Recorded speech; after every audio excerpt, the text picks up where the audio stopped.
কি স্টাডি ট্যুরের জন্য প্রস্তুত? জি ম্যাম।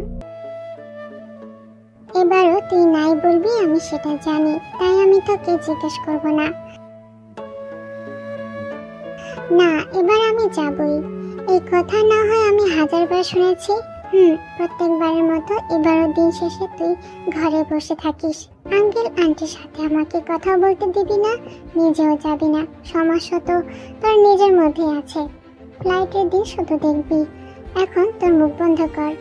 না, করব না। নিজের বেস্ট ফ্রেন্ডের সাথে একসাথে রাস্তায় হাঁটতে পারলাম না, একসাথে ঘুরতে যাওয়া তো অবাস্তবিক কল্পনার মতো। কাশ যদি তোর জীবনে কেউ আসে আর তোকে এই অবস্থা থেকে বের করে। আমি তো পারলাম না, অন্তত সেই করুক। হয়েছে বাবা, আর হতাশা প্রকাশ করিস না, যখন হবে দেখা যাবে। বাবা, সকালে নাস্তাটা খেয়ে যাও। না মা, আজ লেট হয়ে গিয়েছে, সুগাকে পাঠিয়ে দিও। সুগা বাবা, অন্তত তুমি খাবার শেষ করে উঠবে। সকাল সকাল ফাইল দিতে গিয়ে তুমি কিছু খেয়ে আসনি। থ্যাংক ইউ আন্টি, আমাকে মা বলে ডাকবে, আমি তোমার মায়ের মতোই। ওই অকাট্য মহারাজের কাছে তো আমার কোনো দামই নেই। আহা মা, কি যে বলো, তুমি জানো না রিসেন্টলি একটা গুরুত্বপূর্ণ প্রজেক্ট এসেছে আমার হাতে, সেটা যে কোনো মূল্যেই হোক আমার লাগবেই। সুগা, দ্রুত খাবার খেয়ে আসো, আমি কারে অপেক্ষা করছি। Yes sir. আন্টি, ব্রেকফাস্ট অনেক মজার হয়েছে। এইসব অজুহাত আমার চাই না। যেভাবেই হোক, যে কোনো মূল্যেই হোক, সেই জায়গা আমার চাই। ফ্লাইট রেডি করো, সেখানে আমি নিজে যাব। Yes sir. বাবা, তুমি কিন্তু এবার বাড়াবাড়ি করছো। এমন অবস্থাতেও কেন তুমি এখনো এই জায়গাটা ধরে রেখেছো? কি আছে এখানে?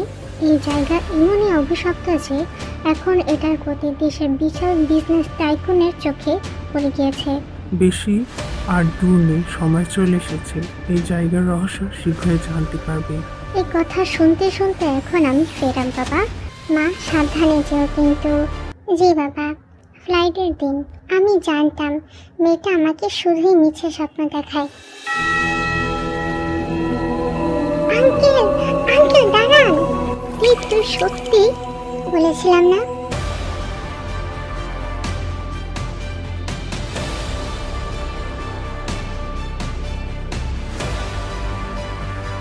স্যার, আমরা চলে এসেছি। ফাইনালি আমি আমার বাবার কথা রাখতে পারবো।